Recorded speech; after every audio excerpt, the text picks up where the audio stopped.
আসসালামু আলাইকুম। কি অবস্থা? সবাই কেমন আছেন? ভালো আছেন নে? আলহামদুলিল্লাহ। আমি যে ব্যালকনিতে এলোভেরানের গাছ লাগাইছি, 2 মাস অন্তর অন্তর দেখছেন না কতগুলো কতগুলো কাটি, 2 মাস অন্তর অন্তর এমন মানে গাছ দাঁড়া মিলতেছে, 2 মাস অন্তর অন্তর এতগুলা কাটি। তো আলহামদুলিল্লাহ, সবাই ব্যালকনিতে এভাবে গাছ লাগাইবেন, এলোভেরানের শরবত খাইবেন, গাছ লাগাইবেন।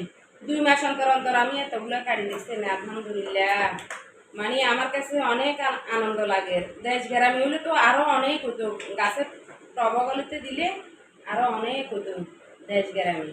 তো আমি এখানে ব্যালকনির ভিতরে করতেছি, ব্যালকনির ভিতরে অনেক মানে 2 মাস অন্তর অন্তর 2 মাস অন্তর অন্তর এতগুলো কাটি, আবার হয়ে যায় আবার হয়ে যায়। এগুলারে এভাবে সিলিলে ব্লেন্ডার করি, এগুলাতে